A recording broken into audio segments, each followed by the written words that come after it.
I even suggested him to teach. It's called Science. Yeah, science, Buddhism in scientific perspective.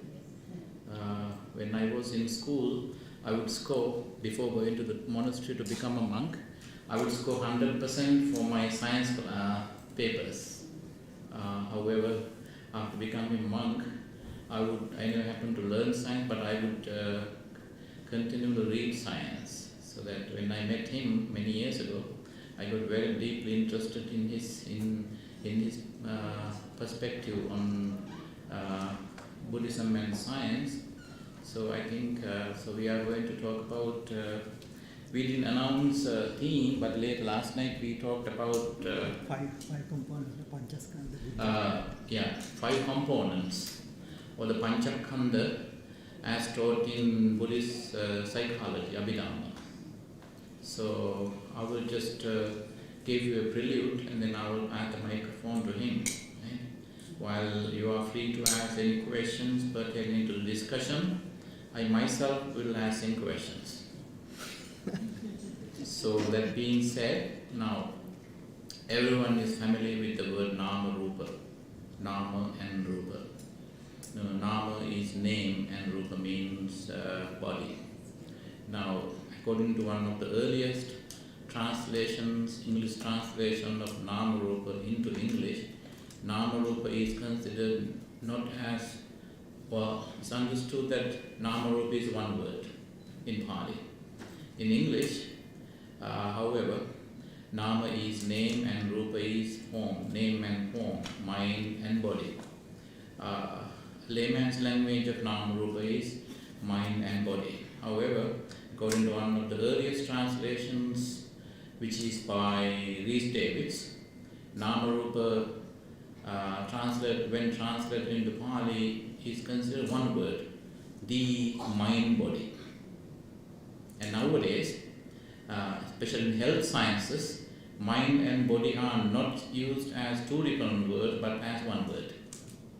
In certain areas, sometimes you will, when you type mind body as one word in word document, it would still say wrong. However, it is as a technical term, it is considered one word. Nama, not Nama and Rupa, not mind and body, but the mind body. Mind and body are considered as 2 different mechanisms. Now, for example, when I remember that when I was 16 years old, my Guru Mahamudru took me to a well-known Ayurvedic doctor in Minwangud area, and he checked my pulse and opened my eyes wide open. Then he asked me to close my eyes, and then he started laughing. He asked me to open my eyes and start laughing. Then I asked, "Sir, why are you laughing? Is there something wrong?" In the presence of my Guru Mahamudru and other monks, he said, "Well, there's nothing wrong with your body mechanism.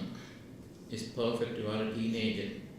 Due to hormonal changes, the other mechanism, your mind, is too much involved in thinking. You need to correct that." That is the first time that I heard about this Nama and Rupa used collectively by a doctor. That being said, I will pass the microphone to Dr. Basili, and he will say what Panchaskandha. Oh, by the way, Panchaskandha, Rupa, and then when Nama and Rupa, Nama is 5-fold, Rupa is 1. Rupa means our physical body. Nama means Vedana, sensations, feelings, Sanya, perception, Sankhara, mental coefficients, Sankhara, Vijnana, our ability to collect and keep all our assumptions and conclusions. However, that is just a simple definition. Later, as the dialogue continues, you will see. So the Dr. Avesili's explanation of the Panchaskandha will make more sense. Thank you. Thank you, Bhante.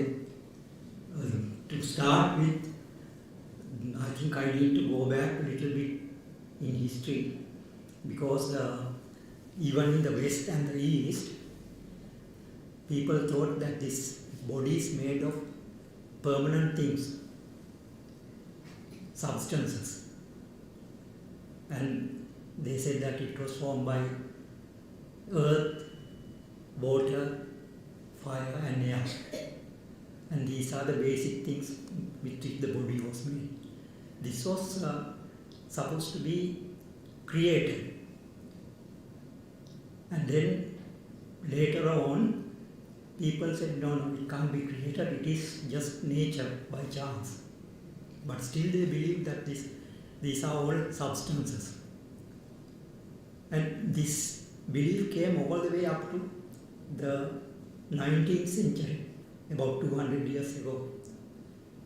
But by that time they had said that these substances are atoms, which are the indivisible things, and your body is made of atoms, and these atoms get together and form all the things outside in the world as well as in your body. And those who did not believe in religious feelings, where they said there is a soul which joins with the body, and the soul is also permanent, and it will leave the body one day and go somewhere else, either to another life or to heaven. Then this belief came all the way, but 2500 years, 600 years ago, Buddha said, no, that's not true. There are no substances. Rupa, the body, is also made of things that are changing, what are called processes. And he gave a new definition.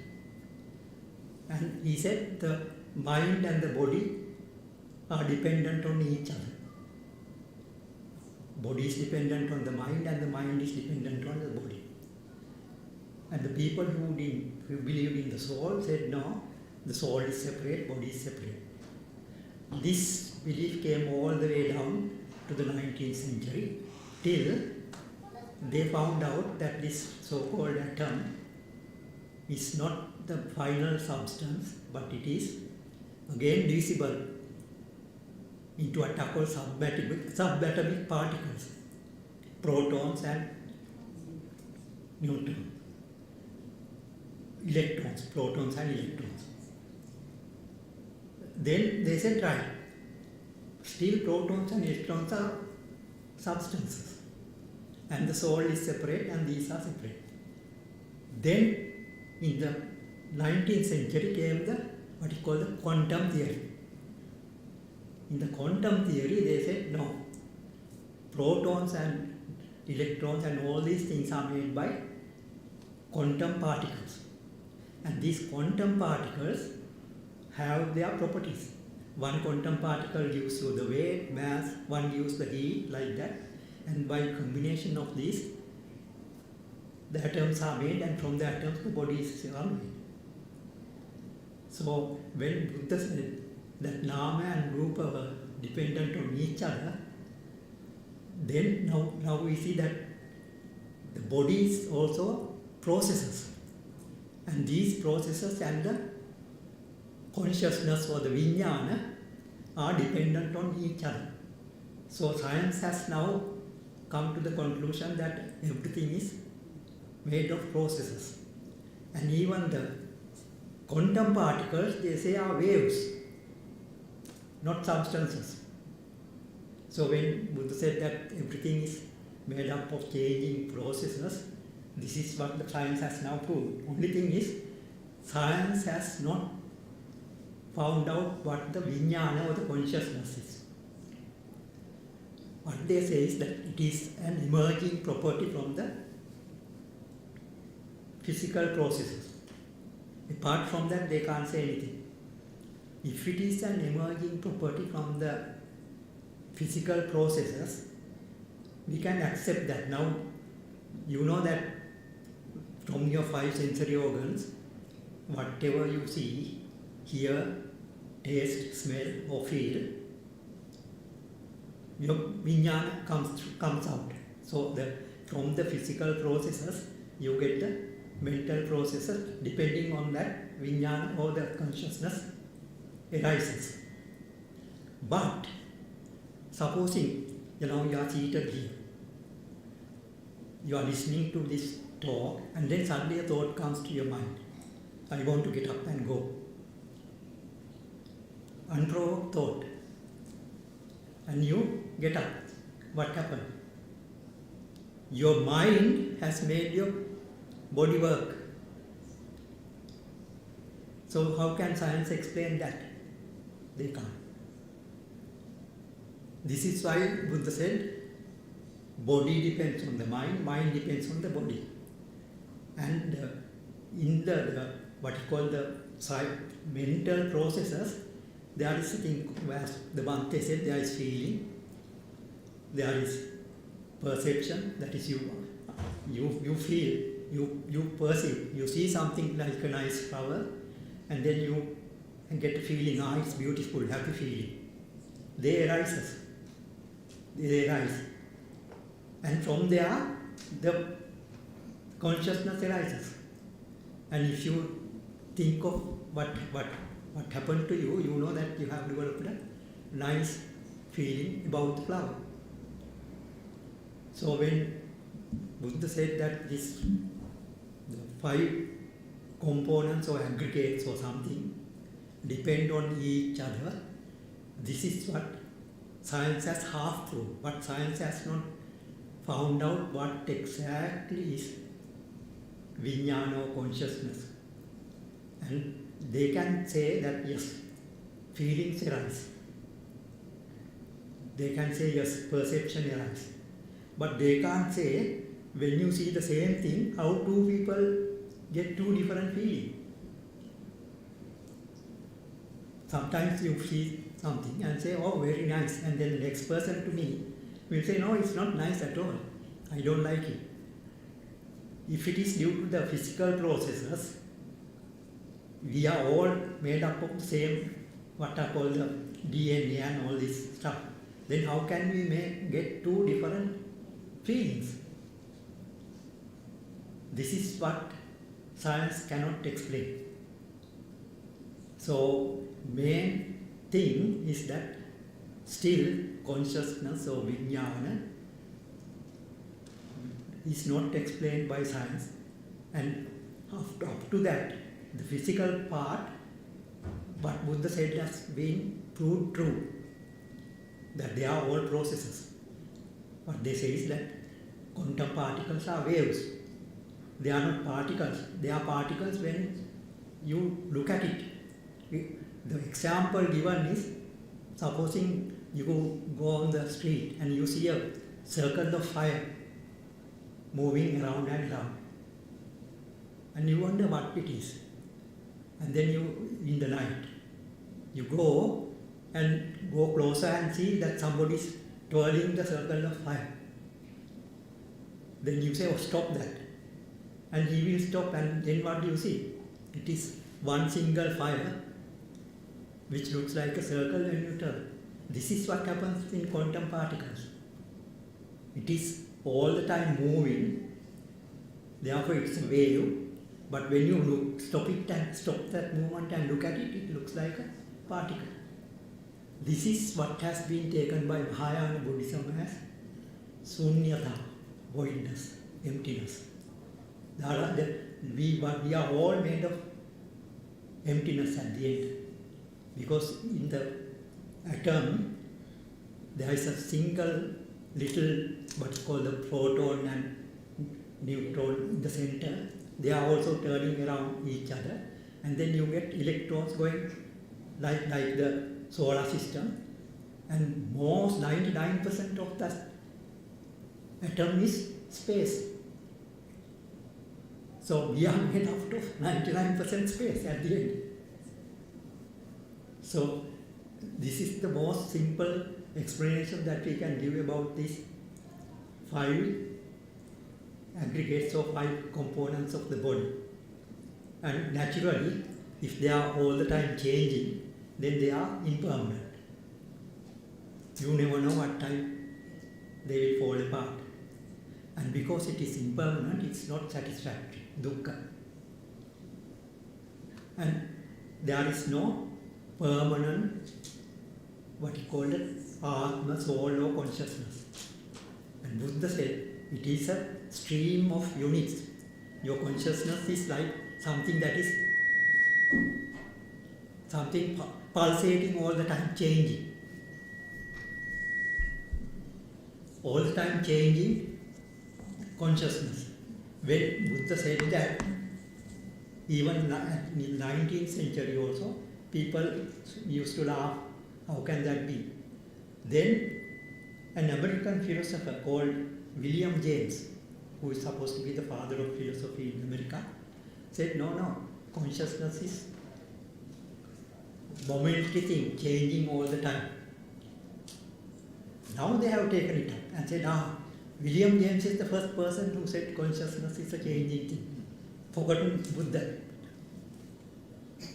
And similarly, there are so many things that Buddha said now being taken over as things that they found out. Now, for example, mindfulness, sati. Sati is you are thinking of what you are thinking. You are looking at your own mind. It is used as sort of billion-dollar industry to make people relax, do their work better. Even in the American army, they teach mindfulness to soldiers, snipers, how to stay still in the jungle without moving till they find the enemy to kill. That is why in the Sanskrit version of Abhidhamma, sati is recognized as a common thing. You can have miccha sati or samma sati. But we always think sati is the good thing. Anyway, the thing to think is what Buddha said so far has not been disproved, which will make you feel very, very sort of confident about his teaching. That is Shraddha. That's it.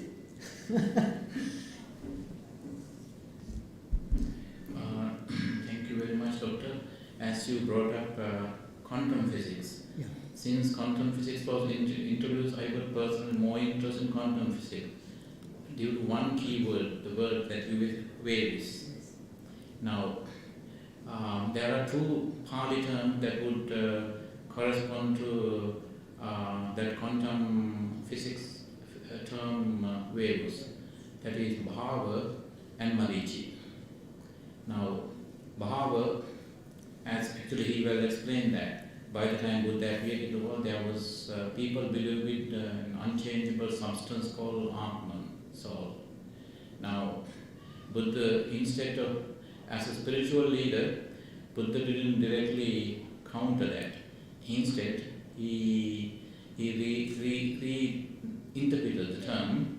This time, he called it not Atta or Atman, but Atta Bhava, Atma Bhava. Bhava means, Bhava literally means, if I use a scientific term, process, not substance. So our you can still call it Atman, but it is not a substance. A substance is something that is an entity that stays stays still, stays firm as a permanent entity. Whereas Atta Bhava means something streaming all the time, something becoming something else all the time. In layman, changing, and we can very easily understand. Now, as adults, we no longer call ourselves children. So I cannot call I am a child. Instead, I can say my childhood. I was a child, but not anymore. But it doesn't mean that my being a child many years ago is different than myself being an adult now, given this moment. While child and adult are two different things, at the same time, those two two processes are inseparable, interconnected. That is where we get stuck. As Doctor said, now Mahayana Buddhists got it more easily. They call it shunyata, emptiness. Now, enlightened people would see what emptiness is, right? The energy is constantly, incessantly flowing into the bulb, light bulb. And so that as particle by particle gets burned, thereby generating light, because it happens so incessantly, we feel like the bulb, the light is there. If you turn the light on at 7 p.m. and you leave it until 5 in the morning the next day, and you will see this all light. But how many particles can anyone count how many particles were burned in order to give us the light? Nobody is able to do that. We only see the process. So, and the other word is marichi. Marichi is a mirage. Marichi upama sanya. Now, perception is like a mirage. That is, and Dr. Well explained that. So I'm referring, taking it back to the Dhamma. Marichi upama sanya, perception like a mirage. Now, so we ordinary people are not in a position to see the absence of, the absence of, the actual absence of substance during the process. We always consider the process has substance. So that is why if you turn the light on at 7 p.m. and leave it until 5 a.m. the next day, and you'll say, okay, I left the lights on for like 10, 11 hours, and you can well explain that. But scientifically, there was no light that was shining your room for 11 hours. Instead, but it happens so quickly, we only see the interrelation.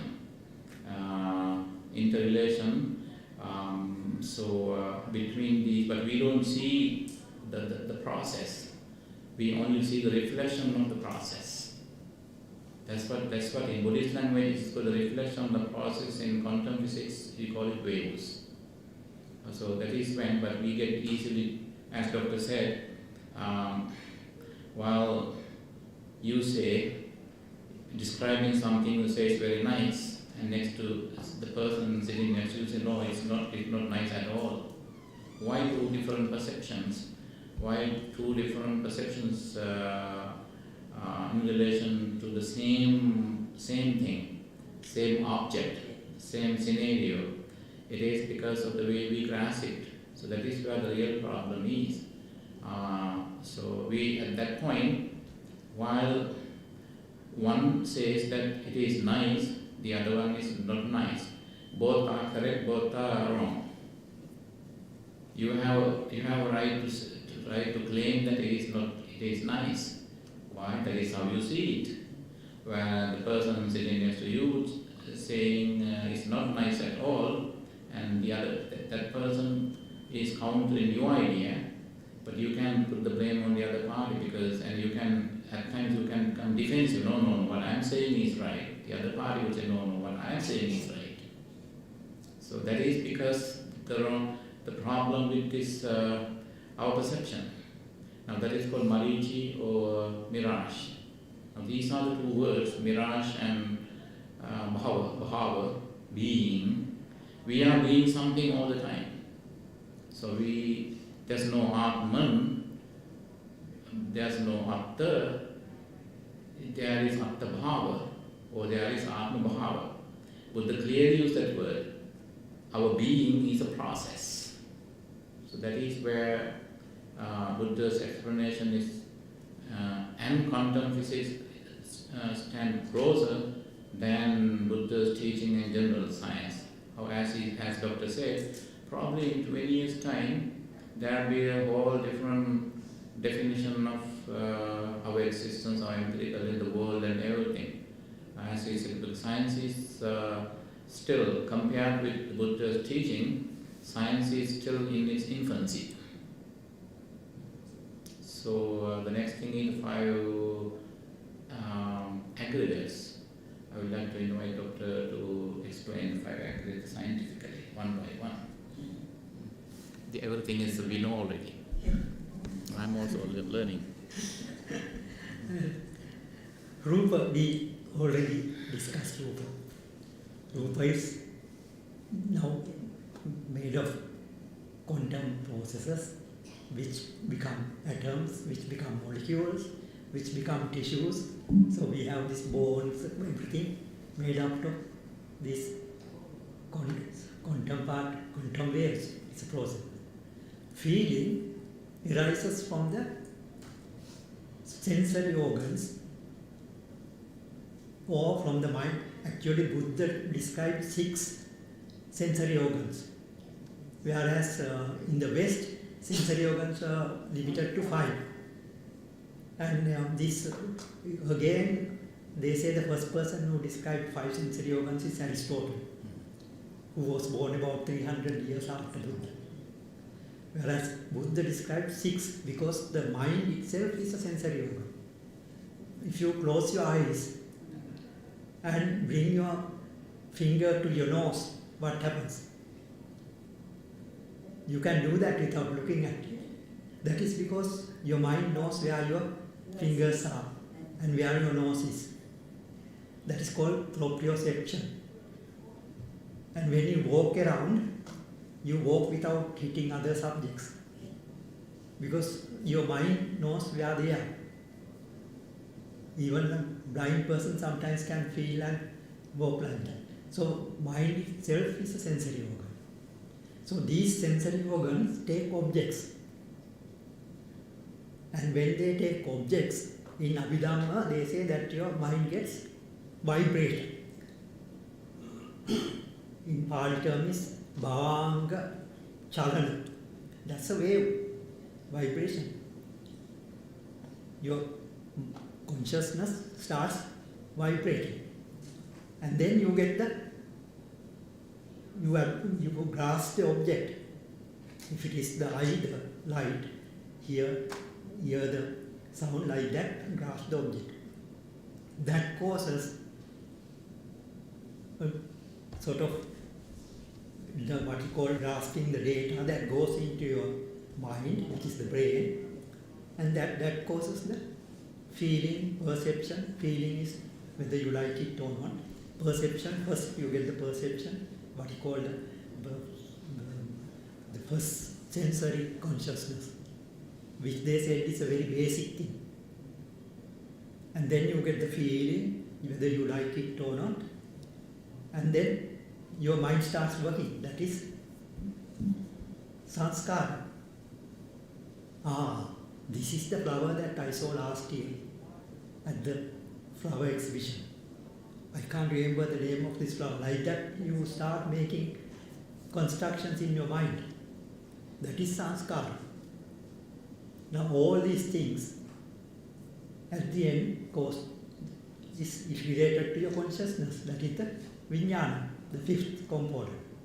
So you have the body, feeling, although feeling is given sort of started first, sanya, they all arise together. They say that all these things rise together. Feeling, sanya, sanskara, vijnana. So quick that you don't feel, as soon as you see something, you feel good or bad. For example, when you are walking on the road, you see a dead rat or something. Immediately, you don't like it, you smell it, and you want to, then you have made a decision to cross to the other side of the road. And the reason why you smell it is, why? Because from that dead rat, things have started evaporating like gas. Although you haven't touched the dead rat, that gas has come and gone into your nose. So even if you move to the other side of the road, it's no use because You have touched the dead cat. This is not minute particles have come into contact with the nose. In the nose there is what is called the olfactory bulb. So that is the thing, you know. So this is why our perception is, that's why Bhante said, it's a mirage. We thought we saw the dead cat and avoided it, but we haven't avoided it, have we? And the dead cat is, apart from the smell, it is a dead body that is disintegrating. Now, people who do postmortems regularly, they don't have any bad feeling about it. Whereas we won't go, I don't do postmortem, so I won't go near a dead body that is been there for 5 days and smelling badly. But they will go and handle and do everything and find out what's wrong. So this is why people feel different with the same object. So this is why the body, the feeling, perception, mental formations and the consciousness, these are the 5. Now Bhante said that when you keep that light on, you think that light was there from 6 to 10. Actually what happens is there's a stream of electrons going into the filament and giving out light. And it's also arising and ceasing. So fast you can't see that. Even if you light a candle, now of course we have cameras that you can slow down so much, you can see the flame of the candle going out and a new one coming up. But when you see it with your normal light, you see the candle burning right throughout. So like that we are also burning right throughout, but we are all the time becoming and dying, it's not called Kshanika Marana. Becoming and dying. And at any moment the whole system can go. What they say is life is a heartbeat away. You have a cardiac arrest, you drop dead, that's it. We can ask questions now, we have been talking too much. Ask any questions, please. I think you can link that with the mental factors, I think, isn't it? Just sanskara, no? Sanskara. Sanskara is the mind, the consciousness arises with mental factors. There is no consciousness without mental factors. They say that when you see something immediately, you get what is called sensory consciousness. That has at least 7 mental factors. Then your mind adds more mental factors, depending on how you are sort of used to. That's how we, different people see one thing in different ways. That is the way. Yeah. Yeah. Now, so when we see Bhante, we go and do this. But somebody else might say, what a shame, I have seen a shaven head monk, bad luck. Yeah. Turn around and go back home and then come back some other day. I experienced that. You have experienced that. That is because that is how they have been conditioned. And they are adding the bad mental factors the moment they see somebody like Bhante. That is why the difference. Difference is always because of the mental factors. And the mental factors are all sort of latent in your mind. How your mind is. That is why an arahant won't get angry or anything. Now, somebody cuts through up when we are driving, and I get very angry, you know. Luckily, I have got the training to know that I have got angry and calm myself down. That's the difference.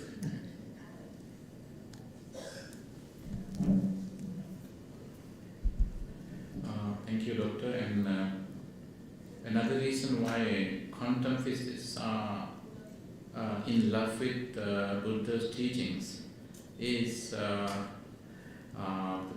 because Buddha's teaching of Vijnana, and Doctor already explained that. Vijnana is also, Vijnana has no substance. Now one of the modern analogies is the matchbox analogy. So the wooden splint. The wooden splint has chemical on that, that is potassium, so it's a head chemical. And then the side of the box has the side chemical for easier for convenient usage. We call the head chemical. When the head chemical hits the side chemical, light is sparks, and it creates light. Now, vijnana or consciousness is is the head chemical is not vijnana, head chemical or the chemical on top of the wooden splint is our sense organs. When it hits the strip on the side of the box, that is the side chemical, so it creates sparkling. Now that sparkling light, so that is what vijnana is. So vijnana is not a permanent, it has no substance. It is a process. Now when I look at these lovely people, so I'm using my eyes. So I'm using my indriya or the faculty of eyes to look at you. So then you become my object, you are the arambana. You are the arambana to my eyes. So there's this touch, contact between indriya and arambana. My eyes, my faculty of eyes, and the object, that is you. Now I create a pleasant feeling out of that. Wow, everyone is clad in white. Everyone looks beautiful and serene and happy. And everyone is very attentive, looks very spiritual, not running here and there. So, that moment, what I am creating is Chakku Vijnana. Based on the faculty of eyes, I am creating some ideas, some feelings about you. So, and that idea, my arambana about you is not, it doesn't come from you actually, it is about you. It is not, it doesn't belong to you. So, my arambana, my object, you are my object, so I am creating some feelings, some vijnana, I am becoming conscious of you. And that consciousness is based on my eyes. And there's a name change called as eye consciousness. And at the same time, I hear two people talking outside in the lobby. Then what happens is, while I am continuing to observe you, I get divided attention, and then now I am conscious about, I am becoming conscious of somebody's voice there. And at that point, what happens? My vijnana gets another name, ear consciousness. And at the same time, I feel thirsty. No, I'm not thirsty. Okay, don't give me water. Just saying that. So at that point, I'm thinking about water. Right? So I'm thirsty now. Then what happens? Out of my tongue, I create another feeling. I'm becoming conscious of thirst, a need. So that moment, there's another, you change the name then, tongue consciousness. In American English, we don't use standard form terms, like layman's terms here. So like that, so there can be six consciousness, but we don't use consciousness in the plural. Let's say six consciousness. So now it could be when I see something and I become conscious of what I see. At that point, I'm using my eye consciousness. There's nothing called eye consciousness, in fact. There's nothing called ear consciousness. There's no tongue consciousness. There's no nose consciousness. Olfactory. There's nothing. But there's a name there, based on the duty, based on the role of consciousness. Given the moment, we call it differently. But vijnana, so it comes into existence whenever it comes into contact, touch with an object.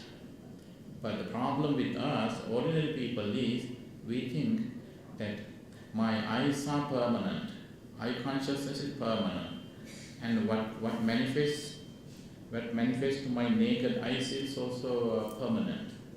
So that is why we always get into conflict with the people and the world. While the enlightened people don't do that, they see the whole process. We always get fixated somewhere. We get ourselves fixated any moment. Like for example, you get fixated in a grudge with someone that occurred 10, 15, 20 years ago. Even to this day, when you see that person, you get angry. It's been 20 years. So that is when I guess, and Buddha said, ditte dittamattang, sute sutamattang. That's the Buddha's admonition to us. When you see something, simply forget it as something that you have seen. But we can do that. And Buddha, and Doctor talked about that, so the rotten carcass of a rat that you will see early in the morning. I have done some social research, it was psychological research. I have seen some people seeing the carcass of a dead body of a rotten dead body of a rat, or sometimes feces, human feces, dog feces, cat feces everywhere. I have seen people, they are turning around and looking at that disgusting thing more than they see something pleasant and complain.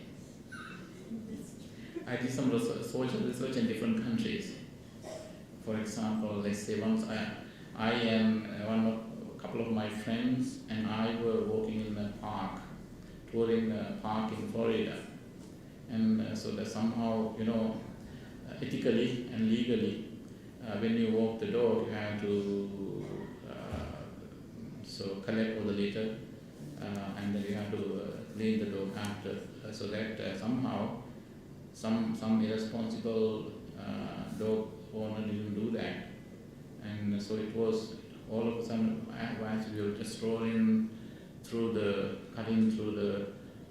garden, and it was smelling the flowers. All of a sudden, this bad smell hit our nose, and so that the night I just wanted to walk past. Whereas one of my friends, he stayed there, and he kept staring at that thing and cursing. And then I, okay, come on, let's go. And he said, I wonder who did that. I mean, it smells so bad, he said several times. So that's how we are. Why? Because we are not ready to see something that brings us agony or dissatisfaction or sadness, anger. But in a way, we enjoy that more. That's called passive enjoyment. So that's why Buddha says in his description of Tilakkana, now, sabbe sankhara anicchati, sabbe sankhara dukkhati, sabbe dhamma anattati, where when Buddha says, next line, atta nibbindati dukkhe. People have to stop enjoying dukkha. People enjoy suffering. Nibbindati. Nibbindati means ni plus bindati. Vindati means to enjoy. Ni means the opposite. You stop enjoying. That is why people don't see a way out of their dukkha. Probably you can ask yourself in silence whether it brings you happiness when you talk about your sufferings, or when you criticize someone, or when you cry. Right? But whereas, so that is where the problem is. People always create sankharas, as Doctor said, and in response to Madara's question, sankharas. We create conceptual proliferations. Conceptual proliferations are fake. They are not true. So if they are true, the relationship between two people should stay the same. It doesn't stay. When one party says to the other party, you don't beautiful like before, you don't, at least you think he is not handsome like before, and he thinks Okay, she's not pretty like before. Don't say that verbally. That would be the third World War. No, the fourth one, right? Yeah, third World War. So that is why we always find fault with the world. That is because of the substance. That's why we attribute substance to what we see, what we feel. In fact, if we can see the processes and the processes, we would never get afflicted with the world, afflicted with and by the world. So and Dr. would add something scientific. Not scientific.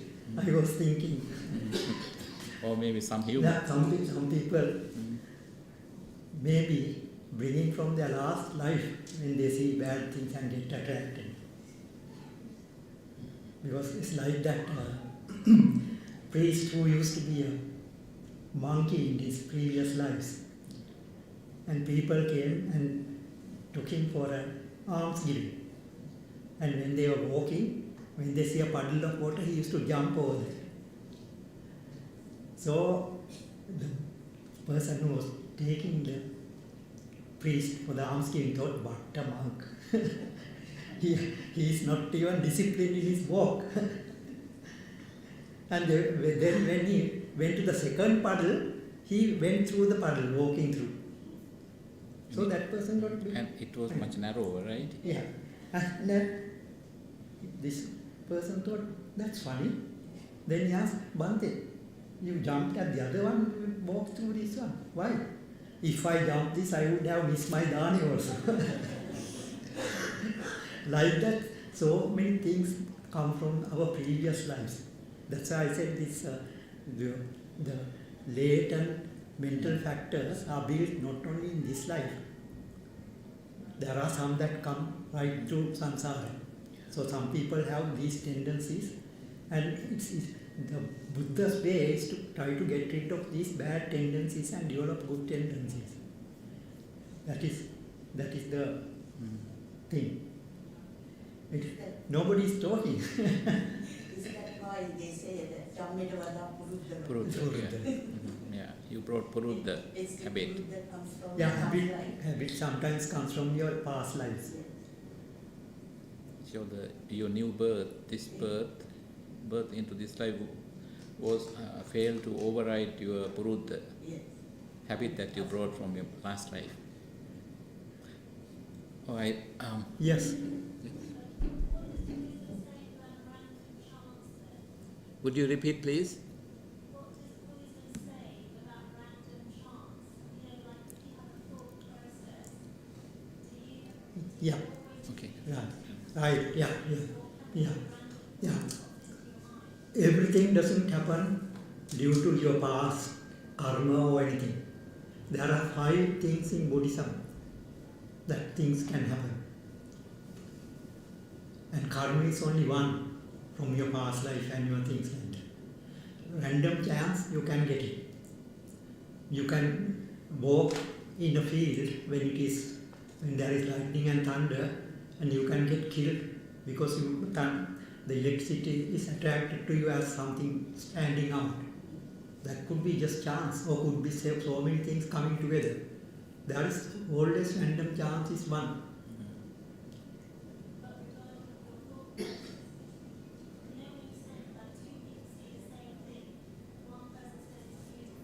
Yeah. Yeah.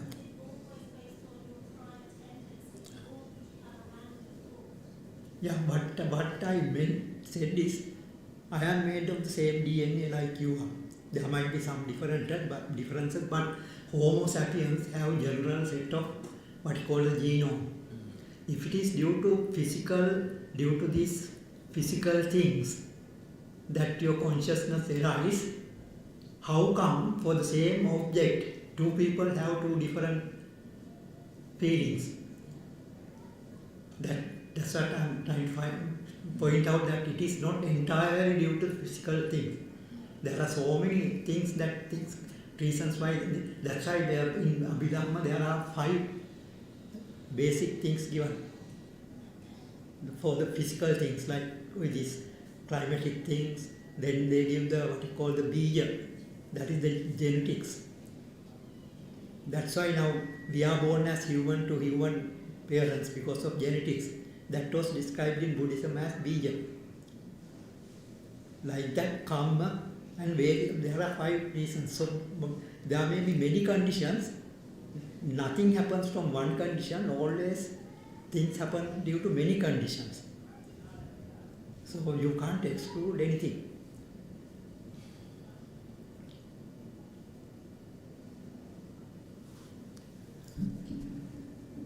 And Dr. basically touched on that at the very beginning also, how our ancestors came to believe in natural occurrences, how they would take them, act of gods. Now, Sigmund Freud talks about ancestral genes. His contemporary and junior, Carl Jung, talks about karmic connections that we have brought into. So now karma, our mind is present in every neuron, every cell of our body. And so it is given chalana or vibrations. So it's all vibrations that, so that mind is present in everybody's cell. Let's say when a patient gets an organ transplant like a kidney or a liver, so according to researchers, after the transplant, some patients would develop unusual behavioral changes, and that is because of something that had been absorbed into their physical body from the transplanted organ. So now that is where researchers are now researching on karmic genes. Now we have, and Dr. also touched on that too, why when the same people, two different people see the same object, let's say there are 50 people here, we observe we are asked to observe one single object, and at least there can be 2 different opinions of the object that we see, and it has to do with our cultural orientation, our genes, our cultural memory, and our genetic conditions as well, right? Yeah. So, and that's the bottom line. And Dr. will elaborate on that further with scientific terms. So I open up and then. Okay. Science hasn't found the reason why. So I cannot explain. I am not a great scientist. All my science is basic science. To that effect, he is the great scientist. I mean, not a sort of scientist by profession. I'm a doctor by profession. One thing is, some things that Buddha said long time ago are being proved. Now, for example, about the Bhante talked about the senses, right? Buddha said your eyes and ears receive the objects from a distance, right? Light comes from a distance. You don't have to go and touch the light to see the light. And you don't have to go near to hear the sound. And in fact, they have been given what you call the asampatta, not contact. Then smell, taste, and body sense were called sampatta because you have to come into contact. And again, in Abhidhamma it says, smell and taste are different from body sense, touch. The Abhidhamma explanation is that because they are due to basic substances. Now, after the quantum physics, we know that when you touch, supposing you are now seated on a cushion or anything, you are not touching the cushion according to quantum physics. Actually, you are floating on the cushion. Because why? The clothes have their atoms. Those atoms have electrons. The cushion has atoms, they have electrons. When you come close, electrons are like in a magnet, they repel each other. So you never touch the cushion.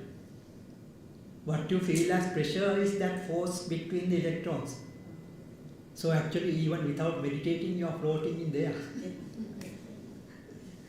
See how nicely it was described in Abhidhamma 2600 years ago. Now we know why touch is different from taste, and taste and smell is different. Because in taste and smell, your chemical substance has to come into touch with your sensory or sense buds or olfactory organ, and then they exchange the electrons and they have a reaction, chemical reaction. That is the difference between taste, smell and touch.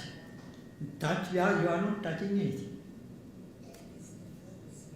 See, now your Shraddha or confidence must have gone to about 90% about Buddha's number. And I think another 10 years, if we live through, we will see more things being proved. Now they are talking about near-death experiences, where the mind, consciousness can survive outside the body for a few periods. It's being proved now by thousands of experiments through near-death experiences. So when they say that when you die, your consciousness goes to another life, there must be some reason for like that, for the near-death. Then people who had dementia, now they are investigating. Suddenly, just before death, they get called what is called a terminal lucid interval. Terminal lucid interval, just before dying, they wake up and say, my son. Yeah. And he has not been recognizing the sun for years. Why? Because our body is like the telephone, mobile phone. It can receive and then it can give things. Our vijnana, our consciousness can express outside because of our body, and we can take in sensory information inside again because of our body. So there must be something in this, what is called the vijnana, which is a wave or what is called a stream of flowing things. Does anyone want a summary in Sinhalese? Sinhala මොනවද කියන්න ඕන කාටද ඕනද? අවශ්‍ය නම් කියන්න. We are going past time. Go past the time now. Yeah. What time are we? 2 o'clock, no? 2, right? One thing you have. You have? That's at 3 o'clock. I wonder what time we have. Does anyone have the program? So from 2 to 3 is 2 to 3, right?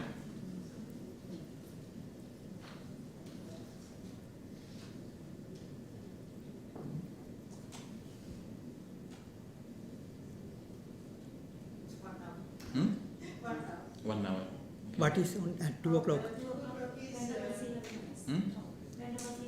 Talk now at 2 o'clock. Okay.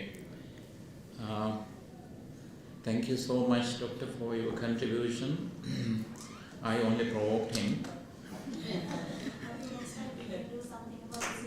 Lucid dreaming, yeah. That dreaming is one of my favorite dream psychology. This time in Japan also, a lot of Japanese people ask me about dreams. You know, when you dream, your eyes keep on moving. Mm. Yeah. One thing about dreams. You were saying something about dreams, right? Yeah. No, not at the moment. They said something about dreams. Yeah. Okay. Mm-hmm. So is that true that the Rahatans say we should not dream? They don't dream, but Rahatan Mahansya, Arahats could still have dreams, but according to the Buddha, according to one mention, Buddha never dreams.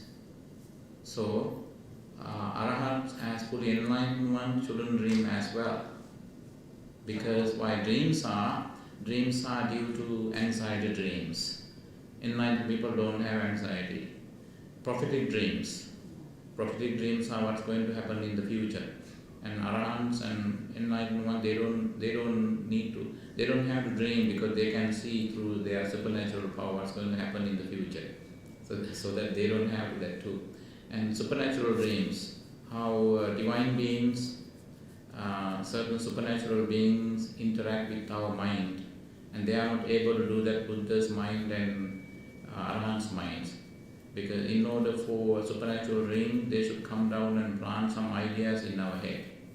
Mara can read the Buddha's, tap into the mind, but he can plant ideas in the Buddha's head.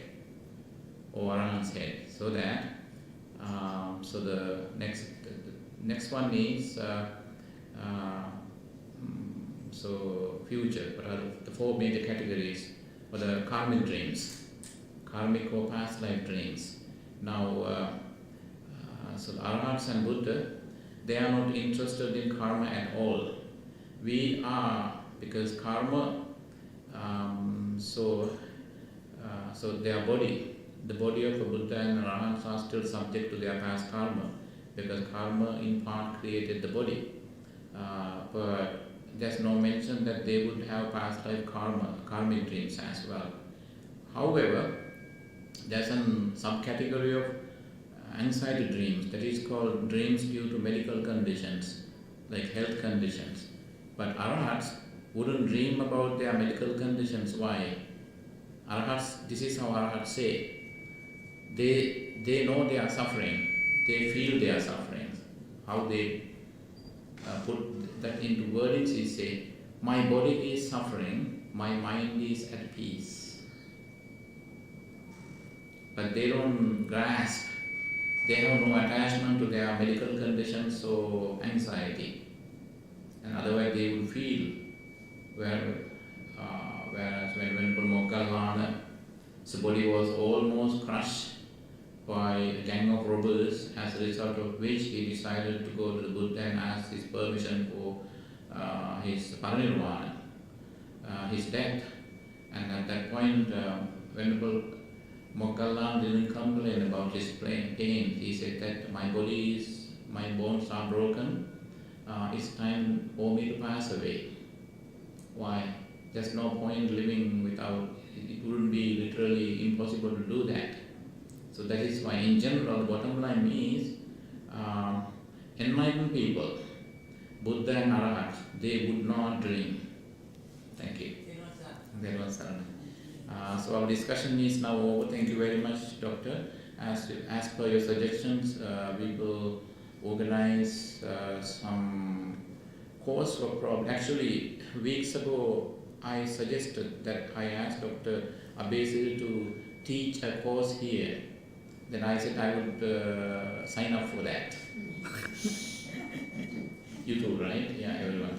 Thank you so much for your contributions and questions. And so the topic is so deep and so so deep and interesting one that we would have continued. Unfortunately, due to time constraint, we have to stop here. Thank you so much for your questions and wish you all the best. And may you be well, happy and peaceful. And get ready for the next item. Thank you. Bye.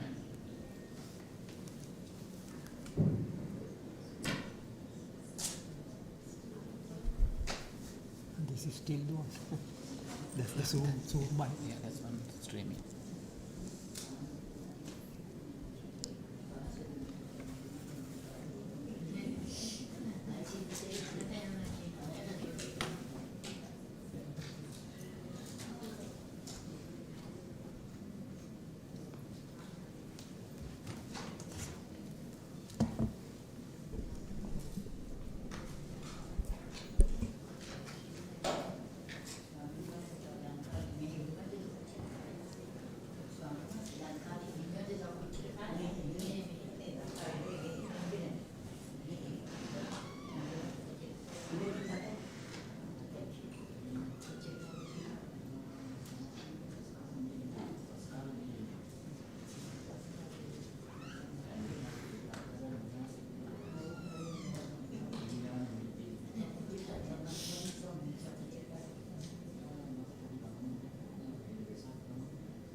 පොඩි ආන්දුර දන්න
මෙතන හොඳ දාන්න. ඒ උස්සලා තියන්න නැත්නම් මේ පැටලෙන්නේ.